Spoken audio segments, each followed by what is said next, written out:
வளர்ந்து வரக்கூடிய திருச்சபைகளுக்கு வர்றது எங்களுக்கு ரொம்ப மெய்யான சந்தோஷம். நான் ஒரு வசனத்தை வாச்சு நாம் தியானிப்போம். ஏசாயா தீர்க்கதரிசனுடைய புஸ்தகம் 66வது அதிகாரம்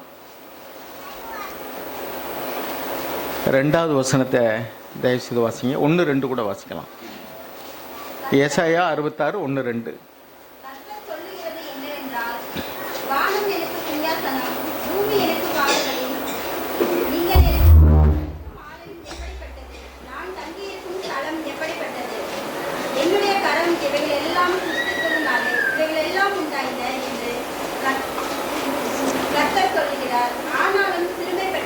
அந்த வசனத்தை நல்லா கவனிங்க. இந்த வசனத்தினுடைய பின்பகுதி தான் நமக்கு ரொம்ப முக்கியம். ஆனாலும்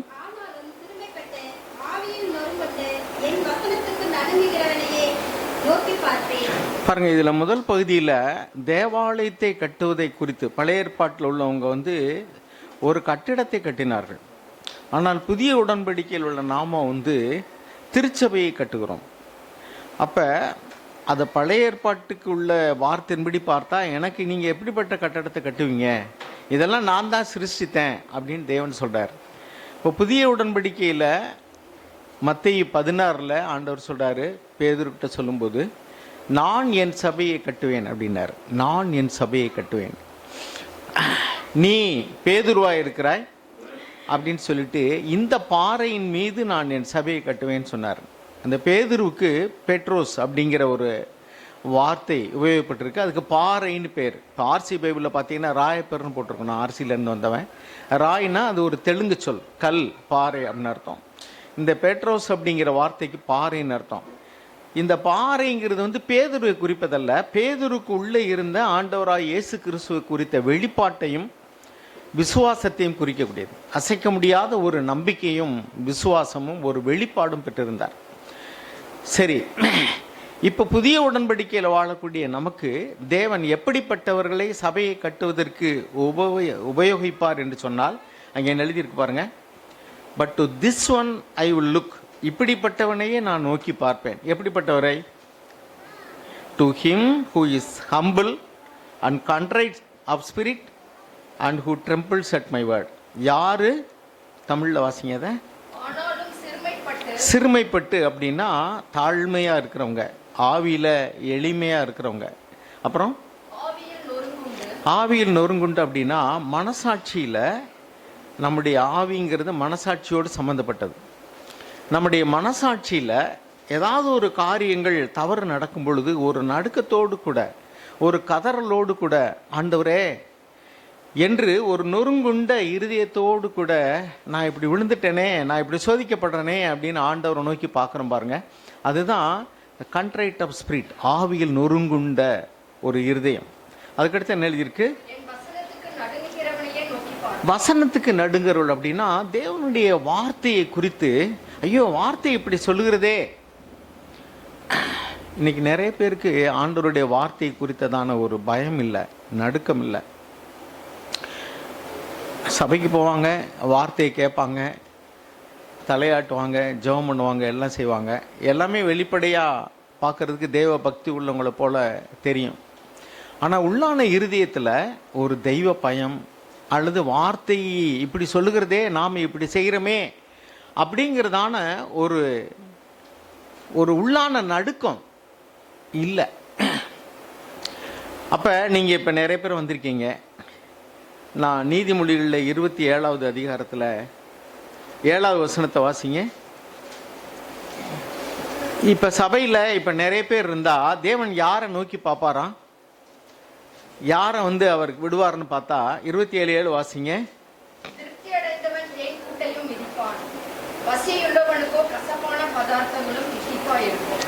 பசியோடு ஒரு மனுஷன் வந்திருந்தான்னா, அது உலகத்தில் ஒரு பழமொழி சொல்லுவாங்க, பசி ருசி அறியாதும்பாங்க.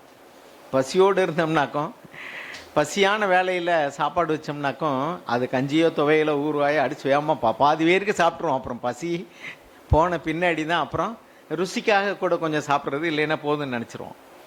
அப்போ பசியோடு இருக்கக்கூடிய மனுஷனுக்கு கசப்பான பதார்த்தம் கூட அவனுக்கு நாவில் தித்திப்பாக இருக்கும்.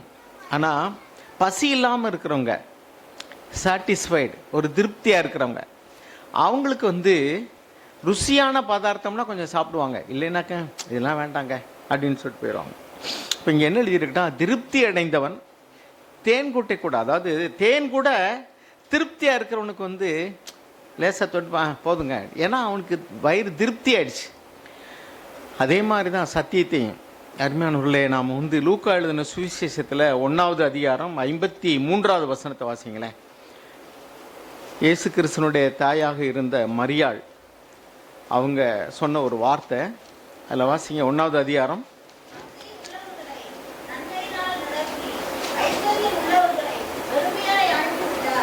பாருங்க, அதில் 51வது வசனத்தையும் வாசிங்க.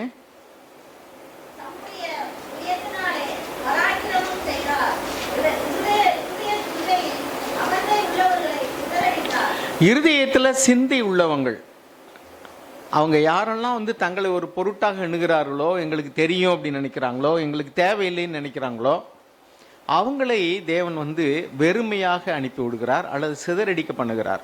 அதான் இங்கே எழுதியிருக்க 53வது வசனத்தில், he has filled the hungry with good things.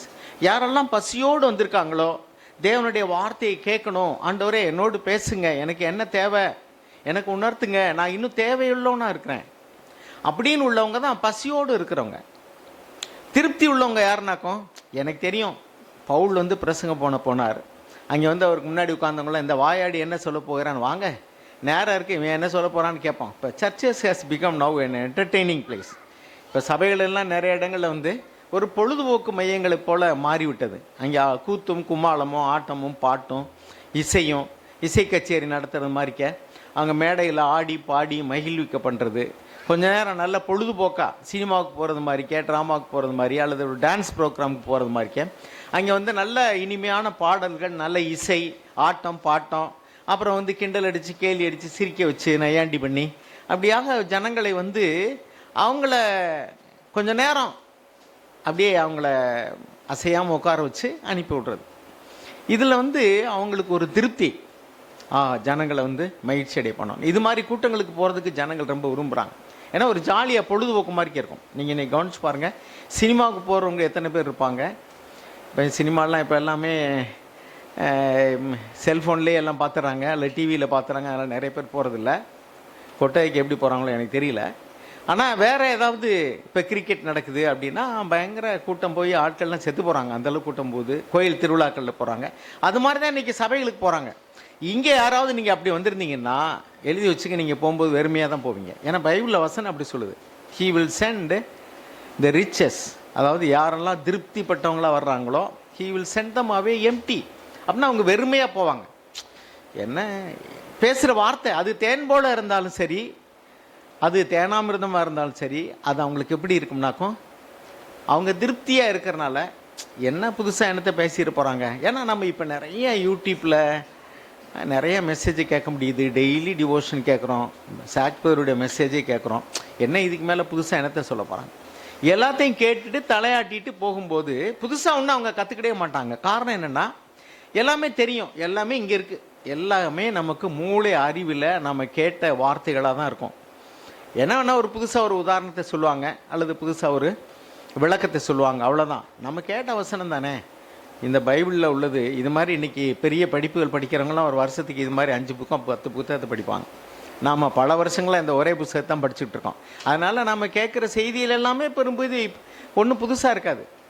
ஆக யாருக்கு வந்து புதுசாக இருக்கும் அப்படின்னா, இன்னும் நான் தேரலையே ஆண்டவரே, இன்னும் நான் வந்து வளரணுமே, இன்னும் நாம் வந்து உணர்வு இல்லாமல் இருக்கிறனே, இந்த பகுதியில் இன்னும் நான் வெளிச்சம் பெறலையே, அல்லது இன்னும் ஒரு பூரணத்தை நோக்கி நான் போகலையே அப்படின்னு நினைக்கிறவங்களுக்கு தான் கேட்ட செய்தியே கூட திரும்ப கேட்டாலும் இன்னும் எனக்கு இது தேவை ஆண்டவரேன்னு இருப்பாங்க. ஸோ அதைத்தான் இந்த 2 வசனங்களும் காண்பிக்குது.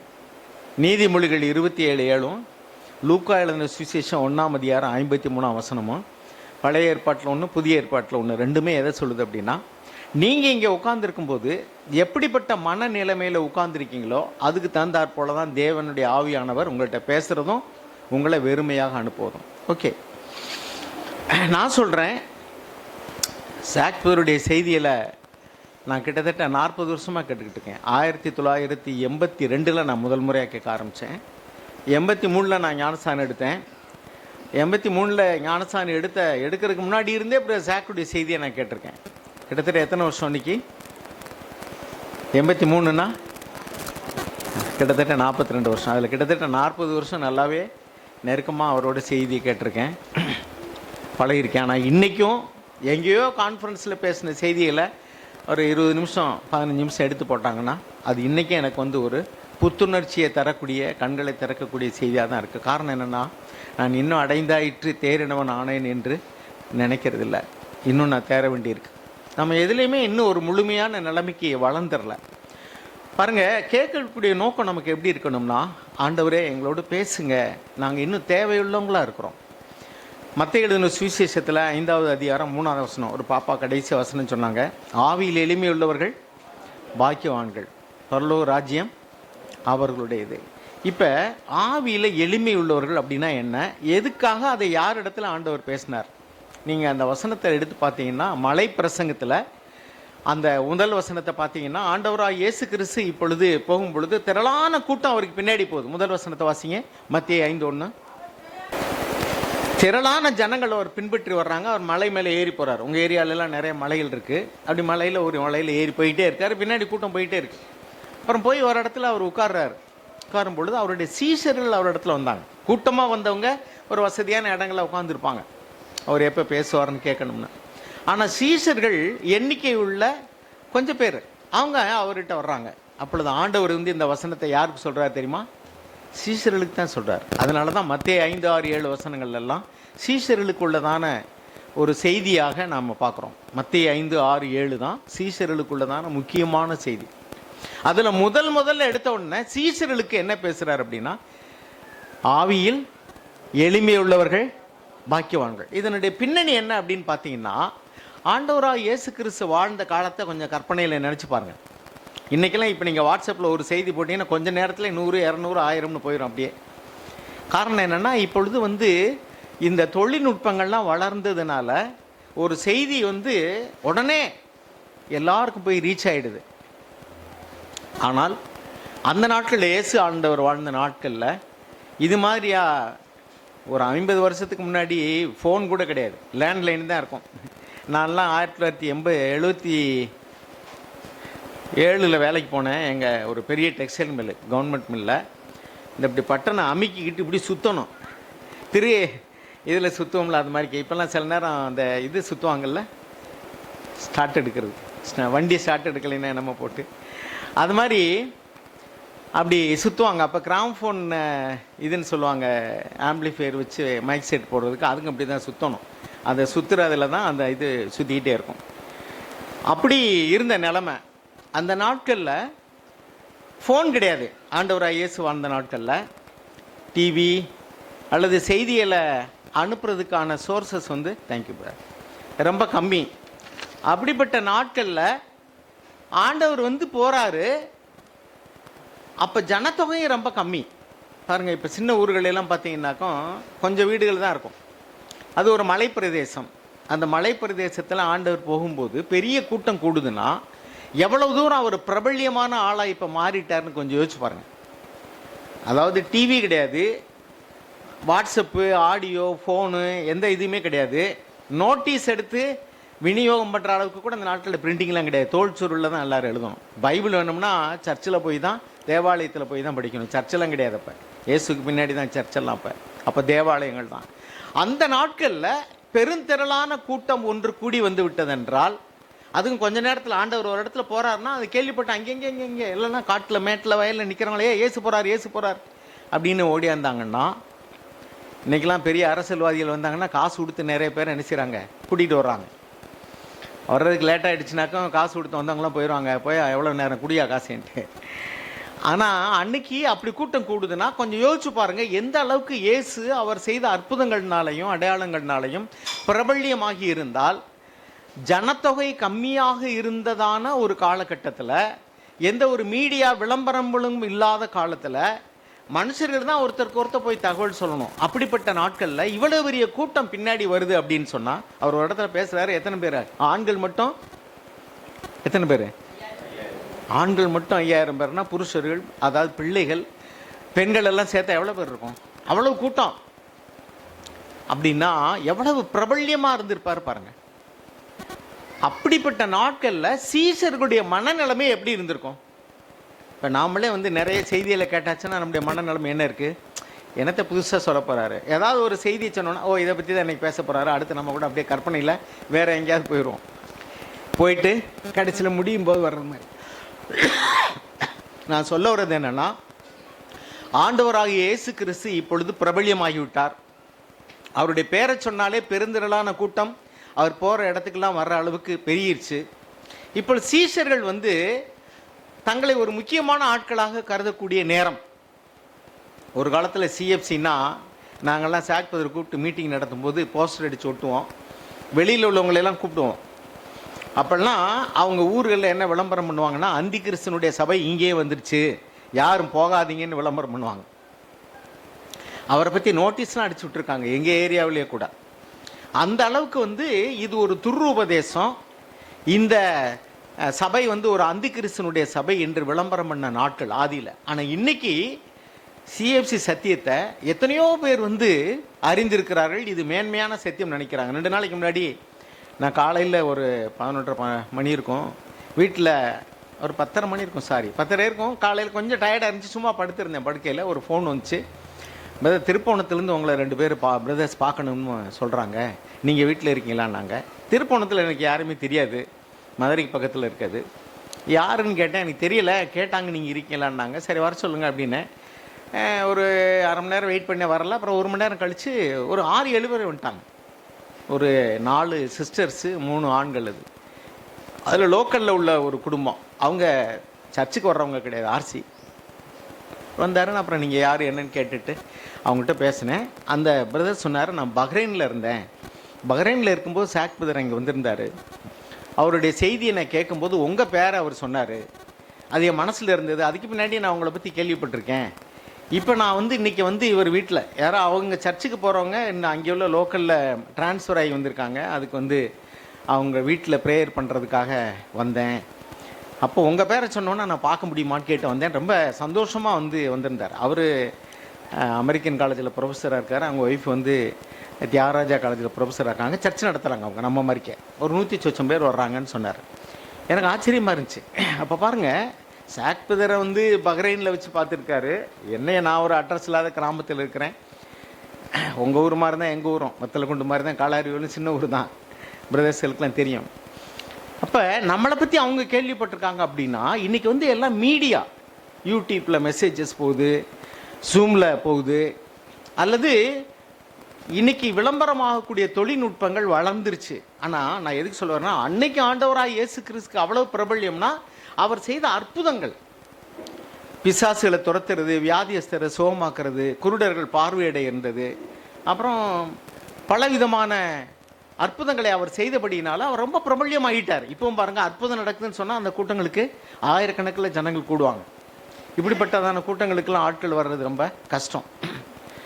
சரி, இப்படிப்பட்ட சூழ்நிலையில் சீஷர்கள் எப்படி இருந்தாங்கன்னா, ஒரு இடத்துல நான் சொல்கிறேன் பாருங்க, சின்ன பிள்ளையில கூட்டிகிட்டு வர்றாங்க, ஆண்டவரை பார்க்கணும் தொடணும் அப்படின்ட்டு. அவங்கள சீஷர்கள் அதட்டுறாங்க, ஏய் அவரை தொந்தரவு பண்ணாங்க. அதே மாதிரி ஒரு இடத்துல கண்ணு தெரியாத ஒருத்தர் வந்து கத்துறாரு, இயேசுவே தாவீதின் குமாரனே எனக்கு இறங்கும்னு. பக்கத்துல இருந்தவங்க என்ன செஞ்சாங்க? அதட்டினாங்க, ஏய் சத்தம் போடாது. அப்ப அப்படிப்பட்டதான நேரத்தில் இயேசுவுக்கு நெருக்கமாக இருந்தவர்கள், அவர்களுக்கு ஒரு மதிப்பும் மரியாதையும் கூடுகிறது. அப்பதான் சீஷர்களை தனியாக கூப்பிடுறாரு. கூப்பிட்டு என்ன சொல்றாரு? முதல் வார்த்தை என்ன? ஆவியில் எளிமையுள்ளவர்கள் தான் பாக்கியவான். நீங்க ஆவியில் எப்படி இருக்கீங்கன்னு யோசிச்சு பாருங்கப்பா. நீங்க பெருமையா இருக்கீங்களா, எளிமையா இருக்கிறீங்களா? எவ்வளவு தூரம் நம்ம பிரபல்யம் அடைஞ்சதுனால, நம்முடைய சபையோ அல்லது இந்த சத்தியமோ பிரபல்யம் அடைஞ்சதுனால நீ பெருமையா இருந்துடாத, ஆவியில எளிமையா இரு. எப்படிப்பட்டதான தாழ்மையில எளிமையில உன் தேவையை உணர்ந்து இருக்கிறாய் என்பதை உணர்ந்து கொள்னு சீசர்களுக்கு சொல்றார். இன்னைக்கு நம்மளை பார்த்து ஆண்டவர் அதான் சொல்றாரு. இந்த ஏசாயா 66 பழைய ஏற்பாட்டின் காலத்தில் தான் நான் சொன்னேன், இந்த சத்தியம் சபையை கட்டுகிறவருக்கு, நீங்க சபையை கட்டணும்னா கட்ட முடியாது, நான் கட்ட நினைச்சா கட்ட முடியாது, தேவன் கட்டினாதான். ஏன்னா புதிய ஏற்பாட்டில் மத்தேயு 16 ஆண்டவரே என்ன சொல்றாரு? நான் என் சபையை கட்டுவேன் அப்படின்னா, சபை யாருடையது? கர்த்தருடையது. யார் கட்டுவா? அவர் தான் கட்ட முடியும். வீட்டையே பைபிளில் எழுதியிருக்கு. நம்ம சங்கீதம் 128, உபாகமம் 28 வாசிக்கிறோம். கர்த்தர் வீட்டை கட்டாராயில் கட்டுகளுடைய பிரயாசம் விருதா. ஒரு சின்ன குடும்பத்தை கூட கர்த்தருடைய ஒரு அனுக்கிரகம் இல்லைன்னா நம்முடைய குடும்பத்தை கட்ட முடியாது. குடும்பம் கட்டப்படுறதுங்கிறது வேற, கட்டடம் கட்டுறதுங்கிறது வேற. நான் ஒரு முறை ஒரு கான்ஃபரன்ஸுக்கு போயிருந்தேன், ரொம்ப வருஷத்துக்கு முன்னாடி. பிரதர் ஜாக் வந்திருந்தாங்க. பிரதர் என்னை கூப்பிட்டு விட்டுருந்தாங்க இடைப்பட்ட நேரத்தில். நான் போனேன். இப்போ வந்து நான் இங்கிலீஷில் சொல்கிறத நீங்கள் தமிழில் எழுதி தர முடியுமான்னு கேட்டார். சரி பிரதர்னு சொன்னேன். அப்போ அவர் சொன்னார், ஒரு சகோதரன் ஒரு பெண்ணை திருமணம் செய்திருக்கிறார். அவங்களுக்கு ரொம்ப நெருக்கமாக சகோதரருடைய உதவியில் வளர்ந்த ஒரு பெண். அவங்க அந்த கான்ஃபரன்ஸுக்கு வருவாங்கன்னு எதிர்பார்த்துருக்கார். அவங்க வரல. அப்பொழுது பிரதருக்கு மனசுக்கு துக்கம். அப்போ என்னன்னு விசாரிக்கும் போது அவங்க வீடு கட்டிக்கிட்டு இருக்காங்க, அதனால வரல அப்படின்னு சொல்லிட்டு கேள்விப்பட்டவொன்னா பிரதர் என்கிட்ட சொன்னாங்க, வீட்டை கட்டுவதை விட குடும்பத்தை கட்டுவது தான் ரொம்ப முக்கியம் அப்படின்னு அதில் எழுதி சொன்னார். மற்றெல்லாம் நான் மறந்துட்டேன், அது மட்டும் எனக்கு ஞாபகம் இருந்து. வீட்டை கட்டுவதை விட குடும்பத்தை கட்டுவது மிக முக்கியம். வீட்டை கட்டுறதுன்னா என்னது? இது மாதிரி ஒரு கட்டடத்தை கட்டுறது, குடியிருக்கிறதுக்கு. அதில் ஒரு முக்கியமான வேலை இருந்திருக்கலாம், அதனால் அவர் கான்ஃபரன்ஸ் மிஸ் பண்ணிட்டார். பிரதருடைய பாரம் எப்படி இருக்குது? வீட்டை கட்டுவதை விட குடும்பத்தை கட்டுவது முக்கியம். வீட்டை கட்டுறதுக்கும் குடும்பத்தை கட்டுறதுக்கும் என்ன வித்தியாசம்னா, கணவன் மனைவி நீங்கள் ஒன்றா வாழலாம். உங்களுக்குள்ள ஒரு ஆவியில் ஒருமனப்பாடு இருக்கா? கணவன் மனைவியினிடத்தில் அன்பு கூறுறதும், பிள்ளைகளை விசாரிப்பதும், அந்த பிள்ளைகளை வளர்ப்பதில் அக்கறை காட்டுறதும், அதே மாதிரிக்கு மனைவி வந்து புருஷனுக்கு அடங்கி கீழ்ப்படுகிறதும், இதெல்லாம் இன்றைக்கி பார்க்க முடியல. தயவுசெய்து கொஞ்சம் சீரியஸாக எடுத்துக்கங்க. நிறைய குடும்பங்களில் மனைவிமார்கிட்ட தாழ்மை இல்லை, புருஷன்மார்களிடத்தில் அன்பு இல்லை. சிட்டிலெலாம் ஒரு கலாச்சாரம் வளர்ந்துட்டு இருக்கு. யூடியூப்லாம் நீங்கள் கிளிப்லாம் பார்ப்பீங்க. நாம் இருக்கக்கூடியதான இந்த புற மதஸ்தவர்கள் அதிகமாக வாழக்கூடிய இந்த நாட்டில் கணவனை வந்து அவங்க வந்து ஒரு எஜமானனை போல, ஒரு தெய்வத்தை போல அவங்க வணங்குற ஒரு கலாச்சாரம். காலையில் எழுந்திரிச்சு காலை தொட்டு கும்பிட்டுட்டு எழுந்திருப்பாங்கன்னு சொல்லுவாங்க. திருவள்ளுவர் கூட பாடல் எழுதினார், கொழுதனன் தொழுது எழுவாள் அப்படின்னு. அப்படின்னா புருஷனை தொட்டு வணங்கி எழுந்திருப்பாள், அவள் பேர் பத்தினின்னு சொல்லிட்டு. அந்த கலாச்சாரத்தில் வளர்ந்து வந்தவங்க நம்ம. அதை நம்ம அங்கீகரிக்கலை. புருஷனை வந்து மனைவி தெய்வத்தை போல நினைக்கணும்னா நம்ம சொல்லவே இல்லை. ஆனால் இன்னொரு கலாச்சாரம் எப்படி வந்துச்சு தெரியுமா? வெளிநாட்டில் உள்ளது போல் பேரை சொல்லி கூப்பிட்றது, போடா வாடான்னு கூப்பிட்ற நிலைமையெல்லாம் வந்துருச்சு. ஏன்னா அவங்க ரெண்டு பேரும் ஒரே இடத்துல வேலை செஞ்சுருப்பாங்க, ஹஸ்பண்ட் ஒய்ஃபு. அவங்க பாய் ஃப்ரெண்டு கேர்ள் ஃப்ரெண்டுன்னு பழகியிருப்பாங்க. கடைசியில் திருமணம் செஞ்சுருப்பாங்க. திருமணத்துக்கு பின்னாடியும் அதே மாதிரிக்க போடா வாடா பேரை சொல்லி கூப்பிட்றது, அதை அவங்களும் கண்டுக்கிறதே இல்லை.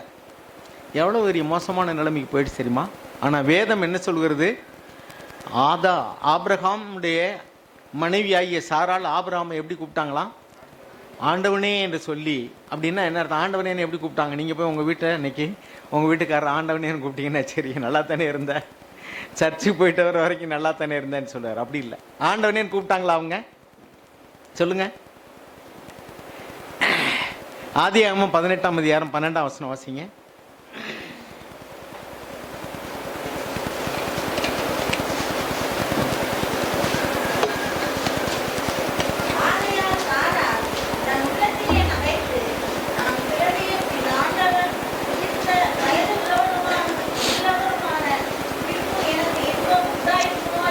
போதும். ஆண்டவனே எங்கே சொன்னார்? உள்ளத்துக்குள்ள.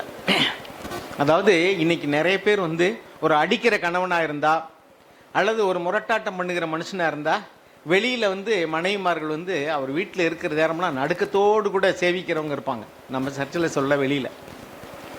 ஆனாலும் கூட அவன் எப்படா இவன் வெளியே போவேன் அப்படி தான் நினைப்பாங்க. காரணம் என்னென்னா அது ஒரு ஜெயில் வாழ்க்கை மாதிரி தான் இருக்கும். அப்படிப்பட்டதான ஆவியில் அவர் சொல்லலை. ஒபீடியன்ஸ், இன்னொன்று வந்து சப்மிஷன். இந்த ரெண்டு வார்த்தைக்கும் வித்தியாசம் இருக்குது. ஒபீடியன்ஸ்னால் வெளிப்படையாக கீழ்ப்படுகிறது. சப்மிஷன்னா உள்ளான ஆவியில் மன விருப்பத்தோடு கூட கீழ்ப்படுகிறது. செயலை வெளிப்படையாக செஞ்சால், இப்போ ஒரு பையனை கூப்பிட்டு வந்து ஏய் உட்கார் அப்படின்னா ஒரு அரட்டு போட்டால் உட்காந்துருவாங்க. இல்லைனாக்கும் அடிப்பேன். சில பேர் சொல்லுவாங்க 1 2 3நாக்கும். போன வாரம் சர்ச்சுக்கு ஒரு சிஸ்டர் பிள்ளையோடு வந்திருந்தாங்க. அந்த பையன் சேட்டை பண்ணிக்கிட்டு இருந்தான். அவங்க அப்படி வந்து 1 2 3ன்னு சொல்ல முடியாதுல்ல, இப்படி பார்க்குறாங்க. அப்படின்னு என்ன அர்த்தம்? 1 2 3. ஏன்னா அவங்க வீட்டில் அப்படி 1 2 3 சொல்லி அதுக்குள்ளே நீ கீழ்ப்பண்ணி இல்லைன்னா உத கிடைக்கும்னு வளர்த்துருக்குறாங்க. அதனால் இப்படி சொல்லும்போது நான் பார்த்துக்கிட்டே இருந்தேன். அது 4 விரலுக்கு மேலே போயிடுச்சு, இப்படி பார்த்துக்கிட்டே இருந்தான். ஏன்னா இங்கே அடிக்க மாட்டாங்கன்னு நினச்சிருப்பான். ஏன்னா அப்படி அடிக்கும்போது அந்த பிள்ளைகள் என்ன செஞ்சிருவாங்கன்னா கீழ்ப்படிவாங்க. ஜாக்கு வந்து ஒரு உதாரணம் சொல்லியிருப்பாங்க, நீங்கள் கேட்டிருப்பீங்க மெசேஜில். ஒரு பையன் வந்து உட்கார மாட்டேன்னு சொல்லிட்டானா, அப்பா சொன்னாராம் உட்கார் அப்படின்னு சத்தமாக சொன்னாராம், உட்காந்துட்டானா. உட்காந்து சொன்னானா, இப்போ அது உட்காந்துட்டியே அப்படின்னு சொன்னாராம். வெளியில தான் உட்காந்துருக்கேன், உள்ளே நான் நின்றுக்கிட்டு தான் இருந்தேன். அப்படின்னா என்ன அர்த்தம் அப்படின்னா, அவன் மனதார கீழ்ப்படியலை, உள்ளான இருதயத்துக்குள்ள ஒரு கீழ்ப்படியாமல் எதிர்த்து நிற்கக்கூடிய ஒரு மனநிலைமை. இன்றைக்கி நிறைய பேர் அப்படி தான். மனைவியிலே உங்கள் சொந்த புருஷருக்கு கீழ்ப்படியுங்கள், பிள்ளைகளே உங்கள் பெற்றாருக்கு கர்த்தருக்குள் கீழ்ப்படியுங்கள் சொல்லும்போது வெளிப்படையாக கீழ்ப்படுகிறாங்க. ஆனால் உள்ளான இருதயத்துக்குள்ள அந்த சப்மிசிவ் ஸ்பிரிட், ஆண்டவனே அப்படின்னா என்ன அர்த்தம் அப்படின்னா, தன்னுடைய புருஷனை தன்னை காட்டிலும் மேலானவராக, she has to look up to him, தன்னை மேலானவராக நினச்சி மதிக்கிறது. அவர் ஒருவேளை உங்களோட கம்மியாக படிச்சிருக்கலாம், சில இடங்களில் வயசில் கூட கம்மியாக இருக்கலாம், அல்லது உங்களோட குறைந்த சம்பாத்தியம் உள்ளவராக கூட இருக்கலாம். ஏன்னா இன்றைக்கி பெண்கள் சில பேர் வந்து புருஷர்களை காட்டிலும் அதிகமாக சம்பாதிக்கிற வீடுகள் எல்லாம் இருக்குது. சில பெண்களை தான் நான் பார்த்துருக்கேன், வேலையே செய்யாத புருஷர்களுக்கு கூட லட்சத்தில் சம்பளம் வாங்கக்கூடிய பெண்கள் மிக மரியாதையோடு கீழ்ப்படியக்கூடிய குடும்பங்களையும் நான் பார்த்துருக்குறேன். சில இடங்களில் அவர்கள் புருஷர்கள் அதிகமாக கூட சம்பாதிப்பாங்க, ஒரு சம்பாத்தியம் இல்லாமல் வீட்டில் விட மனைவிமார்கள் இருப்பாங்க, ஆனாலும் மகாராணியாக இருந்து அவங்கள ஆலோசிவாங்க. ஏன்னா அவங்களுடைய சில பலகீனத்தை வச்சுக்கிட்டு அவங்கள ஆட்டி படைக்கிறது. அருமையானவர்களே, ஆவியில் எளிமையுள்ளவர்களாக இருந்தால், தாழ்மையுள்ளவர்களாக இருந்தால், மனைவிமார்களாக இருக்கிறவங்க எப்படி இருக்கணும் அப்படின்னா, புருஷர்களுக்கு எல்லா காரியத்திலையும் கர்த்தருக்கு கீழ்ப்படுகிறது போல, எபேசியர் 5 நம்ம அப்படி வாசிக்கிறோம், நீங்கள் கர்த்தருக்கு கீழ்ப்படுகிறது போல உங்கள் சொந்த புருஷருக்கு எல்லா காரியத்திலையும் கீழ்ப்படியணும். இதுதான் பணிவுள்ள ஆவி. அதே மாதிரி பிள்ளைகள், அந்த பிள்ளைகளை அப்படியே வளர்த்துட்டு வரணும். சில தாய்மார்கள் என்ன பண்ணுவாங்கன்னா, புருஷனை எதிர்த்து நிற்க முடியலன்னா பிள்ளைகளை தூண்டி விடுறது. இந்த பிள்ளைகளை வந்து எதிர்த்து பேசுகிறாங்க, ஏதாவது வந்து சண்டை போடுறாங்க அப்படின்னு சொன்னால் உள்ளுக்குள்ளே அப்படியே சந்தோஷப்படுவாங்க. அப்போ நல்ல கேளுடா, இந்த மனுஷனுக்கு அப்போ தான் உரைக்கும். அல்லது திரைமறைவில் அவங்களுக்கு தூண்டி விடுறது. அருமையானவர்களே, இதெல்லாம் ஆவியில் பெருமையாக இருக்கிறதுனால அடையாளம். பெருமை உள்ளவர்களுக்கு தேவன் ஏற்று நிற்கிறார். நாம் வந்து இந்த வார்த்தையை பாருங்கள், தேவனுடைய திருச்சபையை கட்டக்கூடிய சகோதரர்கள் தேவனுக்கு உள்ளான ஆவியில் தாழ்மையோடு கூட எளிமையுள்ள ஆவி உள்ளவங்களாக, ஆண்டவரே எங்களுக்கு சொல்லுங்க, எனக்கு காட்டுங்க அப்படின்னு ஒரு தாழ்மை உள்ளவங்களாக இருக்கணும். None of us are perfect. நம்ம யாருமே பூர்ணமானவங்க கிடையாது, நானும் பூர்ணமானவர் இல்லை. 86 வயதான நம்முடைய மூத்த சகோதரர் கூட நான் இன்னும் பூர்ணமானவன் அல்லன்னு சொல்கிறார். நம்ம பூர்ணமானவங்க அல்ல, we are pressing on to perfection. நம்ம பூரணத்தை நோக்கி நம்ம போய்கிட்டு இருக்கிறோம். நம்ம எவ்வளோ தூரம் கடந்து வந்திருக்கிறோம் அப்படிங்கிறதான் முக்கியமே ஒழிய, அல்லது இன்னும் அடைய வேண்டிய இலக்கு எவ்வளோ இருக்குங்கிறதான் முக்கியமே ஒழிய, நம்ம அடைஞ்சாயிருச்சு தேறிட்டோம் அப்படிங்கிற எண்ணம் என்னைக்கு வந்துச்சோ அன்னைக்கே நமக்கு வீழ்ச்சி ஆரம்பம்னு அர்த்தம். ஒரு மலையில் சைக்கிள் ஏறிக்கிட்டு இருக்கோன்னு வச்சுங்களேன், ஒரு ஸ்லோப்பு, எவ்வளோக்கெவ்வளோ வண்டி போய்கிட்டு இருக்கோ அது ஸ்லோவாக போனால் கூட நீங்கள் வந்து போயிட்டே இருப்பீங்க. எப்போ நீங்கள் நின்றுட்டீங்களோ அப்போவே அடுத்து மேலே ஏறுறதுக்கான வழியை விட கீழே இறங்குறதுக்கான சந்தர்ப்பங்கள் தான் அதிகம். ஏற்றத்தில் போயிட்டு இருக்கும்போது வண்டி நின்றுச்சுன்னா இறக்கத்தில் போகிறதுக்கு நீங்கள் எதுவுமே செய்ய வேண்டாம், ஆட்டோமேட்டிக்காக என்ன செஞ்சிடும், வண்டி டீரையில் ஆகி போயிட்டே இருக்கும். ஆக ஆவியில் அனலாக இருங்கள் அப்படின்னா என்ன அர்த்தம் அப்படின்னாக்கும், நம்ம வந்து ஒரு வைராக்கியமாக இருக்கணும். இதைத்தான் ஆண்டவர் அந்த இடத்துல சொன்னார். உங்களை மற்றவர்கள் பெருமையாக பேசும் பொழுது, நீங்கள் என்னோடு கூட நெருக்கமாக இருக்கிறதுனால உங்களுக்கு ஒரு அதிகாரமோ, அல்லது என்னை பார்க்க வர்றவங்க உங்கள்கிட்ட வந்து நெருங்கி அவரை பார்க்கலாமா அப்படின்னு கேட்டால் நீ பெருமையாகிறாருங்க. நமக்கு இவ்வளோ கூட்டம் கூடுறதுனால பெருமையாகிறாருங்க. நம்ம எல்லாருமே கிறிஸ்துக்குள்ளே வரும் பொழுது இப்படிப்பட்ட சத்தியத்தையெல்லாம் கேட்கும்போது ரொம்ப சந்தோஷமாக, ஆண்டவரே சத்தியம் இப்படிலாம் இருக்கா அப்படின்னு நம்ம ஆர்வத்தோடு கூட கேட்போம். ஐயோ எனக்கு இது தெரியாமல் போச்சே, நான் ஞானஸ்நானம் எடுக்கும்போது இப்படிலாம் சத்தியம் எனக்கு தெரியலையே அப்படின்னு சொல்கிறவங்க நிறைய பேர் இருக்காங்க. நம்ம சர்ச்சுக்கு வந்தவங்களை கொஞ்ச நாள் கழித்து சிலர்கிட்ட பேசியிருக்கேன், பிரதர் நான் மறுபடியும் ஞானஸ்நானம் எடுக்கணும் போல் எனக்கு தோணுதும்பாங்க. ஏன் நீங்கள் அந்த சர்ச்சில் நீங்கள் முழுக்கி தானே ஞானஸ்நானம் எடுத்தீங்க, பிதா குமாரன் பரிசுத்தாவின் பேரால் தானே ஞானஸ்நானம் எடுத்தீங்கன்னு கேட்டால் ஆமான்னு சொல்லுவாங்க. ஆனால் எங்களுக்கு இப்படி சத்தியம்லாம் எங்களுக்கு தெரியாது பிரதர், எங்களுக்கு நாங்கள் மனம் திரும்பலை பிரதர், நான் ரட்சிக்கப்படலை பிரதர், என்னுடைய பாவங்கள் மன்னிக்கப்பட்டதாங்கிறதே எனக்கு தெரியல, ஏன்னா நான் அப்போ அறிக்கையிடவே இல்லை. விசுவாசித்தோம் ஏசு ஆண்டவர்னு, ஞானஸ்தானம் எடுத்துட்டோம் அப்படின்னு சொல்லுவாங்க. அப்போ அவ்வளவு ஆர்வமாக நம்ம கீழ்ப்படிஞ்சவங்க கொஞ்ச நாள் போன பின்னாடி இப்படிப்பட்டதான சத்தியங்கள்லாம் நம்ம கேட்டு கேட்டு நம்ம மூளை அறிவில் நிறைய தெரிஞ்ச பின்னாடி ஒரு வார்த்தை எடுத்த உடனே இவர் இதை தான் பேச போகிறார், இந்த உதாரணத்தை தான் சொல்ல போகிறார் அப்படிங்கிற அளவுக்கு நம்ம மனசில் இப்பொழுது அறிவு பெருத்து போன பின்னாடி இப்பொழுது நாம் தாழ்மையுள்ளவர்களாக இருந்த நிலைமையை விட்டு பெருமையுள்ளவர்களாக மாறி வி டோன்ட் ஹவ் ஹங்கர். நம்ம இருதயத்தில் இப்போ பசி கிடையாது. வயிற்றில் பசி இருக்கலாம், கொஞ்ச நேரம் ஆன உடனே இன்னும் எவ்வளோ நேரம் ஆயிடுச்சு, இன்னும் முடிக்கலையா, இன்னும் எவ்வளோ நேரம் ஆகும் மணியை பார்ப்பாங்க. காரணம் என்னன்னாக்கும் அவர்களுக்கு இப்பொழுது அந்த ஆவிக்குரிய பசி இல்லை, வயிற்று பசி. 12:30 மணிக்கு பசிக்கிறது 11:30 12க்கு கூட பசிச்சிடும். காரணம் என்னன்னாக்கும் அப்படி இப்படி பார்ப்பாங்க, இது பண்ணுவாங்க, இப்படி எந்திரிப்பாங்க போவாங்க. ஏன்னா அவங்களுக்கு வந்து அந்த நீதியின் மேலே பசியோ தாகமோ இல்லை. இப்போ நான் சொல்ல வர்றது என்னென்னா, உங்களுடைய இருதயத்தில் சத்தியத்தை ஆண்டவரே நாங்கள் இன்னும் விளங்கிக்கிடணும், எங்களுக்கு பேசுங்க அப்படின்னு சொன்னால் தேவன் பேசுவார். அருமையானவர்களே, சுயம் நம்முடைய வாழ்க்கையில் இன்னும் எவ்வளவோ டீப் ரூட்டடாக இருக்குது. நான் என் வாழ்க்கையில் பார்க்குறேன், அப்பப்போ வந்து சில சுயநலத்தின் வேர்களை நான் பார்க்குறேன், பெருமையின் வேர்களை நான் பார்க்குறேன். சில நபர்கள்ட்ட பேசி முடிச்சுட்டு அதுக்கு பின்னாடி ஆவியானவர் உணர்த்துறாரு, இதெல்லாம் நீ இப்போ பேச வேண்டிய அவசியமே இல்லை, இப்போ நீ எதுக்காக பேசின, உன்னை ஒரு பொருட்டாக நீ காண்பித்துக் கொள்வதற்காக நீ போனது வந்தது அங்கே நடந்தது அவங்க கேட்டதுக்கோ அல்லது அவங்க கேட்க விரும்பினதுக்கோ உள்ளதான காரியம் கிடையாது. எதுக்காக நீ பேசினேன்னா உன்னுடைய பெருமையை பிரஸ்தாவப்படுத்திக் கொள்வதற்கு, உன்னுடைய தயாளத்தை பிரஸ்தாவப்படுத்திக் கொள்வதற்கு, அல்லது உன்னுடைய அறிவை பிரஸ்தாவப்படுத்திக் கொள்வதற்கு, அல்லது உன்னை ஒரு பொருட்டாக அவருடைய மனதில் காண்பிக்கிறதுக்காக நீ இவ்வளவும் பேசின. வாங்க வாங்க எங்கள் வீட்டை பாருங்கள், இதை பாருங்கள், அதை பாருங்கன்னு சொல்கிறோம் சில நேரம். எதுக்கு பார்த்தீங்களா, நாங்கள் எவ்வளோ பெரிய வீட்டை கட்டியிருக்கோம், எவ்வளோ வசதியோடு இருக்கிறோம், என்னென்ன பொருள்கள்லாம் வச்சுருக்கிறோம். எசேயா தீர்க்கதரிசி வந்து கேட்டார் ராஜாட்ட, எசேக்கியா ராஜாட்ட என்ன கேட்டார், அங்கேருந்து உன்னை பார்க்க வந்தாங்களா, அவர் வியாதியாக இருந்தால் தேவன் அவனுக்கு சுகம் கொடுத்தார். இதை கேள்விப்பட்ட பக்கத்து தேசத்தில் உள்ள ராஜாக்கள்லாம் கூட பார்க்க வந்தாங்க, நலம் விசாரிக்க வந்தாங்க. ஏன்னா இந்த வியாதியில் விழுந்து ஒரு மனுஷன் பிழைக்கிறது அரிதான காரியம், நீ எப்படியா பிழைச்ச அப்படின்னு கேட்க வந்தாங்க. ஆண்டவர் தான் எனக்கு இது செஞ்சார்னு சொல்கிறதுக்கு பதிலாக கூட்டிக் கொண்டே அவனுடைய இராணுவ பலம், ஆயுதங்கள், ஆயுத கிடங்குகள், ராஜ்யத்தினுடைய எல்லா பெருமையும் காண்பிச்சிட்டான். எஸ்ஐ வந்து கேட்டால் நீ என்னத்தை காமிச்ச அப்படின்ட்டு, நான் எல்லாத்தையும் காமிச்சிட்டேன், ஒன்னே கூட விட்டு வைக்கலன்னா. அத்தனையும் அவன் கொண்டு போயிடுவான்னு சொன்னான். அத்தனையும் ஒன்று விடாமல் அவன் கொண்டு போயிடுவான்.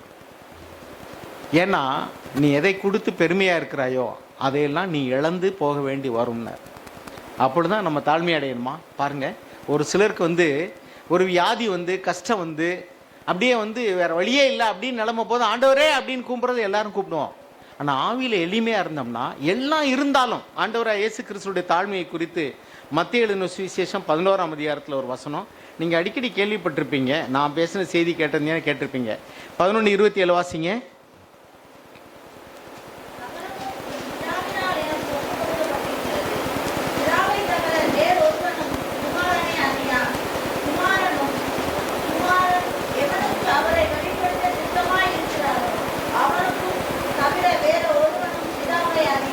பாருங்க பாருங்க, சகலமும் all things have been handed over to me by my Father அப்படின்னா சகலமும் எனக்கு என் பிதாவினால் தேவனால் கையளிக்கப்பட்டிருக்குன்னு சொல்றாரு இல்லையா. அதே மாதிரி மத்தேயு 28 பார்த்தீங்கன்னா வானத்திலையும் பூமியிலையும் எனக்கு சகல அதிகாரமும் கொடுக்கப்பட்டிருக்குங்கிறாரு. யோவான் 10 சொல்றாரு, இந்த ஜீவனை கொடுக்கவும் எனக்கு அதிகாரம் இருக்கு, இந்த ஜீவனை எடுத்துக்கொள்ளவும் எனக்கு அதிகாரம் இருக்கு. அப்படின்னா நான் சகல அதிகாரமும் வானத்திலையும் இருக்கு, பூமியில இருக்கு, ஜீவனை கொடுக்கறதுக்கு இருக்கு, எடுத்துக்கொள்றதுக்கு இருக்கு, எல்லா அதிகாரமும் இருக்கு. ஆனா யோவான் 5 நம்ம வாசிக்கிறோம், யோவான் 5வது அதிகாரம் 34வது வசனத்தை வாசிங்க.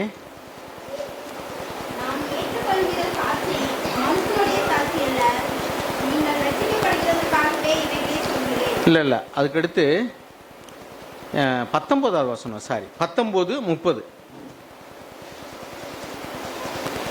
யோவான் 5 19:30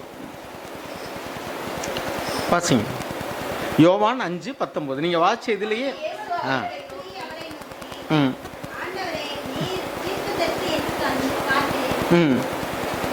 வாசிங்க. இல்ல யோவான் 5:19 சிஸ்டர். மெய்யாகவே மெய்யாகவே நான் உங்களுக்கு சொல்லுகிறேன், பிதாவானவர் செய்ய குமாரன் காண்கிறது எதுவோ அதையே அன்றி வேறொன்றையும் தாமாய் செய்ய மாட்டார். அவர் எவைகளை செய்கிறாரோ அவைகளை குமாரனும் 30. நான் என் சுயமாய் ஒன்றும் செய்கிறதில்லை. ஆ. நான் கேட்கிறபடியே நியாயம் தீர்க்கிறேன். ம். எனக்கு சித்தமானதை நான் தேடாமல் என்னை அனுப்பின பிதாவுக்கு சித்தமானதையே நான் தேடுகிறபடியால் என் தீர்ப்பு நீதியா இருக்கிறது. பாருங்க, இது மாதிரி நிறைய வசனங்கள் இருக்கு. அங்கே என்ன வாச்சோம்? எல்லா அதிகாரமும் இயேசுவுக்கு இருக்கு. மனிதர்களை நியாயம் தீர்க்கக்கூடியதான அதிகாரம் முழுவதையும் இயேசு குமாரனா இருக்கிற அப்படின்னால அவருக்கு தேவன் கொடுத்திருந்தார். வானத்திலையும் பூமியிலையும் சகல அதிகாரம் கொடுத்திருக்கிறார். ஜீவனை கொடுக்கவும் எடுக்கும் அதிகாரம் இருக்கு. பிசாசை துரத்தக்கூடிய அதிகாரம் இருக்கு. செத்தவனை உயிரோடு எழுப்பக்கூடியதான வல்லமை இருக்கு. ஆனால் அவர் என்ன சொல்றாருனாக்கோ, பிதாவானவர் செய்ய குமாரன் காண்கிறது எதுவோ அதையே என்று குமாரன் தானாக எதையும் செய்ய மாட்டார். இப்ப மத்தேயு 11:29 வாசிங்க. மத்தேயு 11:29.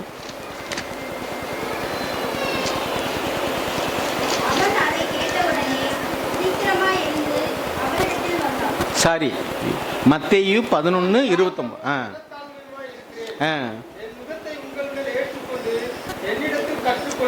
அவரிடத்தில் என்னத்தை கற்றுக்கொள்ளணும்? அவருடைய தாழ்மையை கற்றுக்கொள்ளணும், அவருடைய சாந்தத்தை கற்றுக்கொள்ளணும். அவருடைய தாழ்மை எங்க இருக்கு? நான் சொன்ன வசனத்தில் இருக்கு. என்ன இருக்கு? அவருக்கு எல்லா அதிகாரமும் இருந்தாலும் தானாக எதையும், இதுதான் உண்மையான தாழ்மை. அவரால் செய்ய முடியும், யாரும் கேட்க முடியாது. ஏன்னா அவருக்கு எல்லா அதிகாரம் கொடுக்கப்பட்டாயிற்று. ஆனால் தானாக எதையும் செய்ய மாட்டார். ஒரு அற்புதம் செய்யறது கூட தானாக செய்ய மாட்டார். அந்த குளத்துக்கு போறாரு, பெதஸ்தா குளத்தில் எத்தனையோ பேர் வியாதியா எத்தனையோ வருஷம் படுத்திருக்காங்க. ஒரே ஒருத்தரை மாத்திரம் கூப்பிட்டு அவனுக்கு சுகம் கொடுத்துட்டு போயிட்டார், படுக்கை எடுத்துக்கு நடான்னு சொல்லிட்டு. அவர் போன இடம் வந்த இடத்துல எத்தனையோ பேர் வியாதியஸ்தர்கள் இருந்தாங்க. தேவாலயத்துக்கு போறாரு, எத்தனையோ நாள் பல வருஷமா பிச்சை எடுத்துக்கிட்டு இருந்தவங்க ஆண்டவர் சுகமாக்கல. பேதுரும் யோவானும் போகும்போது சுகமாக்குறாங்க.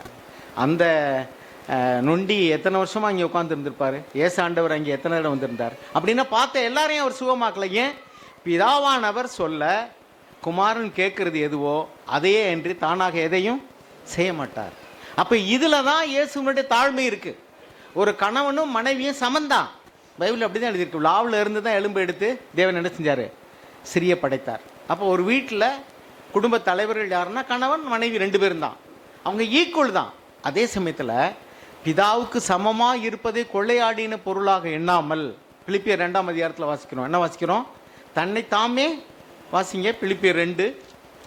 அருமையானவர்களே, இந்த தாழ்மைங்கிற காரியத்தை தான் நான் இப்போ விளக்கிக்கிட்டு இருக்கேன். தாழ்மையினா என்ன? ஆவியில் எளிமையாக இருக்கிறதுனா என்ன? வாசிங்க, பிலிப்பியர் 2ஆவது அதிகாரம். அவர் தேவனுடைய ரூபமாய் இருந்தும் தேவனுக்கு சமமாய் இருப்பதை கொள்ளையாடின பொருளாக எண்ணாமல் தம்மை தாமே வெறுமையாக்கி அடிமையின் ரூபம் எடுத்து மனுஷர் சாயலானார். அப்ப என்ன இருக்கு அப்படின்னா 8வது வசனத்துல வாசிக்கிறோம். பீயிங் ஃபவுண்ட் இன் வாசிங்க. அவர் மனுஷ ரூபமாய் காணப்பட்டு மரண பரியந்தம், அதாவது சிலுவையின் மரண பரியந்தமும் கீழ்ப்படிந்தவராகி தம்மை தாமே தாழ்த்தினார். பாருங்க, இதுதான் தாழ்மை. இயேசுவினிடத்துல நம்ம கற்றுக்கொள்ள வேண்டிய தாழ்மை. சீஷர்களுக்கு அவர் போதித்த தாழ்மை என்னன்னா, இப்ப நீங்க அறியப்பட்ட நபர்கள், இப்பொழுது நீங்க பிரபல்யமான நபர்கள். அது மட்டுமல்ல, நான் பிரபல்யமாக இருக்கிறேன் என்று சொன்னால் என்னை தேடி வரக்கூடிய ஜனங்கள் மேல் அதிகாரம் செலுத்தக்கூடிய அளவுக்கு நீங்கள் எனக்கு நெருக்கமாக இருக்கிறீர்கள். என்னால் அறியப்பட்ட நபர்களாக இருக்கிறீர்கள். என்னிடத்தில் ஒருவரை அனுமதிக்க வேண்டும் என்றால் உங்களிடத்தில் வந்து தான் என்ன செய்ய வேண்டியிருக்கு? என்கிட்ட வர வேண்டியிருக்கு. அந்த அளவுக்கு இப்பொழுது நீங்கள் அறியப்பட்டவர்களும் மரியாதைக்குரியவர்களும். இப்பொழுது உங்களுக்கு ஒரு பவர் இருக்கு. ஒரு காலத்தில் இயேசுவின் சீஷர்கள்னாக்கா துடைத்து போடப்பட்ட ஒரு குப்பையை போல எண்ணப்பட்டார்கள். ஆனால் இப்பொழுது இயேசுக்கு சீஷர்னா அவர் வந்து மரியாதைக்குரிய ஒரு நபர், பிரபல்யமான ஒரு போதகருடைய, ஒரு அற்புதம் செய்யக்கூடிய ஒருவருடைய நெருக்கமான சீஷன். அப்போ இப்போ என்ன சொல்கிறாரு? நீ தாழ்மையாக இருக்கணும். தாழ்மையாக இருக்கிறன்னா என்ன? எல்லா அதிகாரமும் இருந்தாலும், ஒருவருக்கு சமமாக இருக்கக்கூடியதான அந்தஸ்தில் இருந்தாலும். பாருங்கள், இப்போ பிள்ளைகள் வந்து சின்னவங்களாக இருக்கிறாங்க, சொன்னது கேட்குறாங்க. அவங்க படித்து வேலைக்கு போகிறாங்க, வேலைக்கு போய் சம்பாதிக்க ஆரம்பிக்கிறாங்க. இப்போ அப்பா அம்மா என்ன சொல்லுவாங்க தெரியுமா? உங்களுக்கு ஒன்றும் தெரியாது போங்க. உங்களுக்கு ஒரே வார்த்தை, படிக்க வச்ச நபர்களை என்ன செஞ்சுருவாங்க? ஒரே வார்த்தையில், உங்களுக்கு ஒன்றும் தெரியாது. அது உண்மையாக இருக்கலாம், அவங்களுக்கு தெரிஞ்சாலும் தெரியாது. சின்ன பிள்ளைகளுக்கே செல்ஃபோனை பற்றி தெரிஞ்சது நமக்கு பெரியவங்களுக்கு தெரியாது. தெரிகிறது உண்மைதான். ஆனால் இயேசு ஆண்டவர் வந்து இப்படி சொன்னாரா? இயேசுனுடைய ஆவி உள்ளவங்க இப்படி சொல்லுவாங்களா? அதே மாதிரி தான் இயேசு ஆண்டவர் பிதாவுக்கு சமமாக தான் இருந்தார். He was God, he is God. ஆனாலும் கூட அதை கொள்ளையாடின பொருளாக எண்ணாமல் தன்னை தாமே தாழ்த்தினார். தன்னை தானே தாழ்த்துறது தான் கிறிஸ்துவனுடைய தாழ்மை. என்னிடத்தில் கற்றுக்கொள்ளுங்க என்ன சொல்றாரு? கணவன் மனைவி சமந்தான், அந்த சொத்துல எல்லாத்துக்கும் ஈக்குவல் தான், அந்த குடும்பத்தில் நடக்கக்கூடிய எல்லா காரியங்களுக்கும் ரெண்டு பேரும் சேர்ந்து தான் அனுபவிக்க போறிய இன்பமோ துன்பமோ.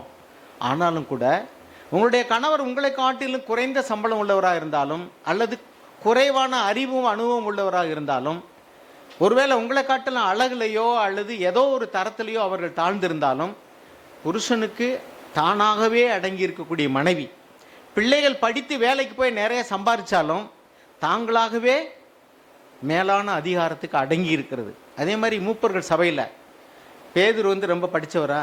இல்லை அருமையானவர்களே. பவுலை காட்டிலும் அல்லது யூதாசை காட்டிலும் அல்லது மத்தேயுவை காட்டிலும் அவர் குறைவான படிப்பு உள்ளவர். பேதுரு தேவன் சபைக்கு, இயேசு சபைக்கு ஒரு தலைக்கல்ல போல வைத்திருந்தார். ஆனால் பேதுருவை காட்டிலும் மத்தேயு படித்தவர். அவர் கஸ்டம்ஸ் இன்ஸ்பெக்டராக இருந்தவர்.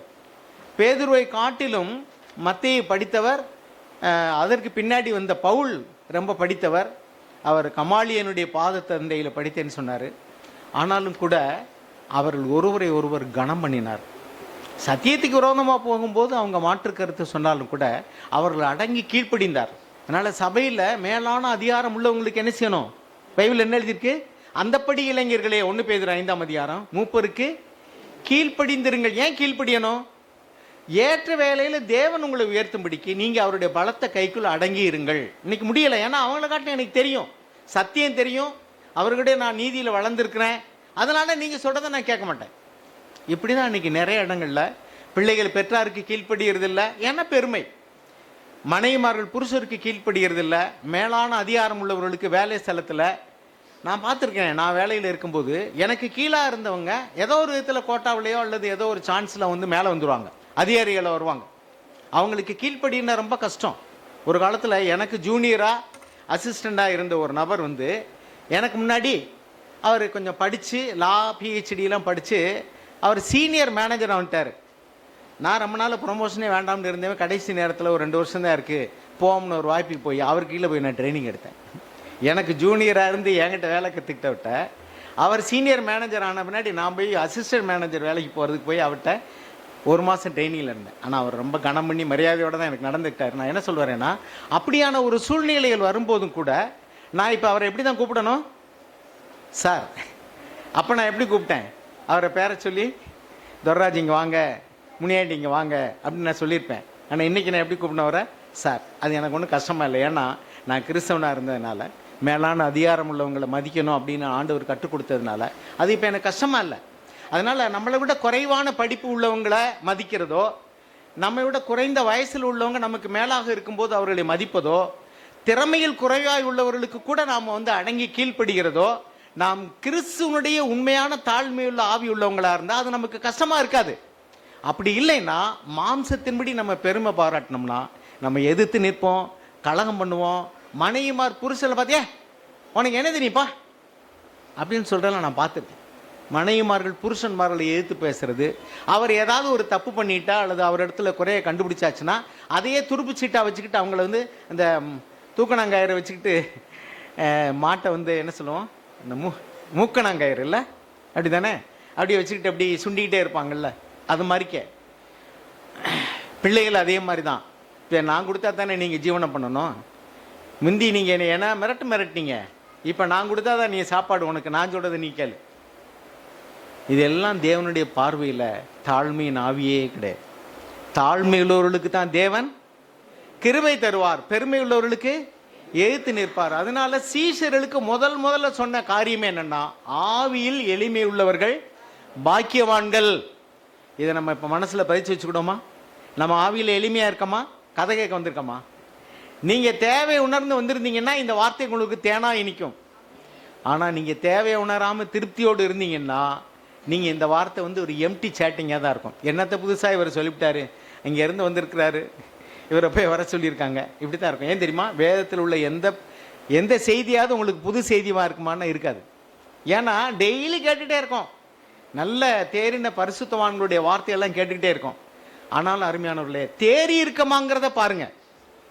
நான் இன்னும் அடையலாம் ஆண்டவரே, இன்னும் நான் தேரலாம் ஆண்டவரே, உங்களை போல நான் இன்னும் தாழ்மையில் வளரலை, கிறிஸ்துவனுடைய ஆவி இல்லாதவன் கிறிஸ்தவன் அல்ல, இந்த ஆவி நமக்குள்ள இருந்துச்சுன்னா, நான் பாருங்க சில தினங்களுக்கு முன்னாடி ஆவியானவர் பேசுறாரு, நீ பெருமையா இருக்கப்பா. ஆமாண்டவர், எனக்கு ரொம்ப வெக்கம், அசிங்கமா இருக்கு. நம்முடைய அசிங்கத்தை பார்க்க நமக்கே அசிங்கமா இருக்கு. சே, எவ்வளோ அசிங்கமா இருக்கு. இன்னும் என்கிட்ட பெருமை இருக்கு, என்கிட்ட இன்னும் சுயம் இருக்கு, இன்னும் என்கிட்ட பொருள் ஆசை இருக்கு. ஐயோ எவ்வளவு தூரம் இன்னுக்குள்ள எனக்கு கோபம் இருக்கு. ஆண்டவரே எனக்கு ரட்சிங்க, என்னை ரட்சிங்க, என்னை ரட்சிங்க. இப்படிப்பட்ட ஆவி உள்ளவர்கள் தான் ஆவியில எளிமை உள்ளவர்கள். எளிமைன்னா என்ன அர்த்தம்? தேவையை உணர்ந்தவர்கள். இன்னைக்கு வந்து பிச்சை எடுக்க ஒருத்தர் வந்தார், நீங்க கொடுக்குறீங்க, நாளைக்கு வருவார், நாளை கழிச்சு வருவார். ஏன்? அவருக்கு தேவை இருக்கிறவங்க தான் வருவாங்க. எனக்கு தேவையில்லை அப்படின்னு நினைச்சா வரமாட்டாங்க. சில பேருக்கு வந்து 5 ரூபா கொடுத்தீங்கன்னா, என்னங்க ஒரு காப்பியோட குடிக்குமா, அது நீங்களே வச்சுக்கோங்கம்மாங்க. அப்சல்யூட்டாக ஒன்றுமே இல்லாதவங்களா இருந்தால் சரி ஐயா கொடுக்குறத கொடுங்கன்னு வாங்கிட்டு சந்தோஷமாக போவாங்க. இன்னைக்கு பிச்சைக்காரர்கிட்ட பார்த்தீங்கன்னா, தர்மம் கேட்டு வர்றவங்ககிட்ட கூட ஒரு 10 ரூபாய் கொடுத்தோம்னா அப்படி இப்படி பார்த்து போகிறாங்க. 20 கொடுத்தீங்கன்னா கொஞ்சம் சந்தோஷம். ஒரு சிலர் கேட்பாங்க, ஒரு 50 ரூபாய் கொடுக்கக்கூடாதா அப்படின்னு சொல்கிறவங்களா. எங்கள் வீட்டுக்கு வந்து தர்மம் கேட்ட அம்மா, ஒரு அம்மாலாம் ஒரு வேளை சண்டை போடாத குறைய வந்துட்டாங்க. ஒரு 50 ரூபாய் கொடுக்கக்கூடாதா ஐயா, ஒருவேளை சாப்பாட்டுக்காக கொடுக்கக்கூடாது ஐயா. அவங்கெல்லாம் ஆவியில் என்னவா இருக்கிறாங்க? வெளியில் வந்து தரித்திர போல இருக்கிறாங்க. இது வெளியான காரியம். ஆனால் உள்ளான ஆவியில் எப்படி இருக்கிறாங்க? எப்படி இருக்காங்க? பெருமையாக இருக்கிறாங்க. இவங்களுக்கு வந்து 10 ரூபா 20 ரூபாயெல்லாம் ஒரு ரூபாயாவே தெரியாது. உழைச்சி சம்பாரிச்சவங்களுக்கு தான் தெரியும் அதனுடைய அருமை. நாம் எப்படி இருக்கிறோங்கிறத தயவு செய்து யோசிச்சு பாருங்க. ஆவியில், வெளியில் இல்லை. வெளியில் எல்லாரும் அடங்கி நம்ம சிஸ்டர்ஸ் முக்காடு போட்டிருக்கீங்க, சபையில் உள்ள பிரதர்ஸ் எல்லாரும் உட்காந்துருக்குறோம். ஞாயிற்றுக்கிழமை கிளிப்பிள்ளையை போல் ஆண்டவருடைய வார்த்தையை சொல்கிறோம், ஜெபம் பண்ணுறோம், எல்லாம் பண்ணுறோம். அதையெல்லாம் தேவன் பார்க்குறதே இல்லை. மனுஷன் முகத்தை பார்க்கிறான், வெளியரங்கத்தை பார்க்கிறான். தேவன் என்னத்தை பார்க்குறாரு? இருதயத்தை பார்க்கிறார். உங்களை கொண்டு இந்த இடத்துல ஒரு திருச்சபையை கட்டணும்னா, அல்லது உங்கள் ஊரில் ஒரு திருச்சபையை கட்டணும்னா, தேவன் எதை நோக்கி பார்க்குறாருன்னா, ஏப்பா எனக்கு கட்டணம் வேண்டாப்பா, நான் வானத்தையும் பூமியையும் படைச்சேன், நீ எத்தனையோ கட்டடத்தை நீ எனக்கு கட்டுவ? உன் இருதயத்தை நான் பார்க்குறேன். நீ ஆவியில் ஏழ்மையாக இருந்தா, உன் மனசாட்சியில் நொறுங்குண்ட இருதயம் இருந்துச்சுன்னா, ஆவியில் அப்படிப்பட்டவனை தான் நான் நோக்கி பார்ப்பேன். என் வார்த்தை ஒவ்வொன்றுக்கும், ஐயோ உம்முடைய வார்த்தையை இப்படி சொல்லுகிறதே என்று நடுங்குகிறவன், அவனையே நோக்கி பார்ப்பேன். அவனை கொண்டு தான் என் சபையை கட்டுவேங்கிறார் கர்த்தர். ஸ்தோத்திரம்.